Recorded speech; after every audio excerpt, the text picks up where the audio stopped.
हा प्रद्युम्न. सर आप US ला अस म्हणतो तर USC चा उच्चार उसे का होत नाही? प्रद्युम्न बघा, फार छान प्रश्न पडलेला आहे प्रद्युम्नाला. प्रद्युम्नचं असं म्हणणं आहे की सर US याचा उच्चार आपण अस करतो, तर USE याचा उच्चार उसे असा का होत नाही, असंच म्हणणं आहे ना.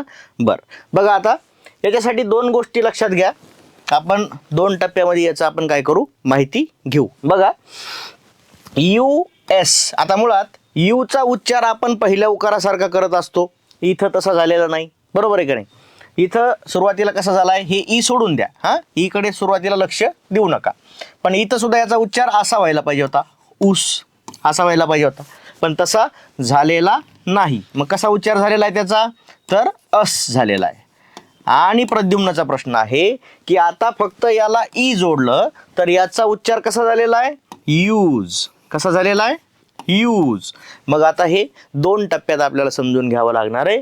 पहिला टप्पा असा आहे की या यूनं स्वतःचं नाव घेतल्यासारखा उच्चार केलेला आहे, याचा अर्थ हे लॉंग वावल साऊंड आहे. आणि आता या आता स वर येऊ, बरोबर आहे का नाही. बघा, आपण असं शिकलो की एस दिसलं की त्याच्यासाठी आपण स असा उच्चार करत असतो. कसा करतो, स असा उच्चार करत असतो.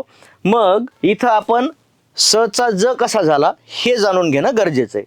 तर ह्याच्यासाठी साधा नियम लक्षात राहू द्यायचा की ज्यावेळी दोन स्वराच्या मध्ये एस असतो, दोन स्वराच्या मध्ये एस असतो, त्यावेळी त्या एसचा उच्चार आपण स सारखा न करता ज सारखा करावा लागतो. कशासारखा, ज सारखा करावा लागतो. आणि म्हणून या यूने स्वतःचं नाव घेतलं, लॉंग वावल असल्यामुळं तो झाला यू, आणि दोन स्वराच्या मध्ये एस आल्यामुळे याचा उच्चार स न होता ज झाला. आणि म्हणून US ला आपण अस जरी म्हणत असलो तरी USE चा उच्चार कसा होतो, यू जाता असा होतो. आलं का लक्षात. जर असं दोन स्वराच्या मध्ये आलेल्या एसचा उच्चार स होत असता तर आपण रोजला रोस म्हणायला पाहिजे होतं, बरोबर आहे का नाही. रोजला काय म्हणायला पाहिजे होतं, रोस म्हणायला पाहिजे होतं. पण आपण म्हणतो का, नाही, आपण काय म्हणतो, रोज. मग तिथं जसं दोन स्वराच्या मध्ये जर एस आला तर त्याचा उच्चार जसा ज होतो, तसंच इथं दोन स्वराच्या मध्ये एस आहे म्हणून त्याचा उच्चार ज होतो. आलं का आता लक्षात.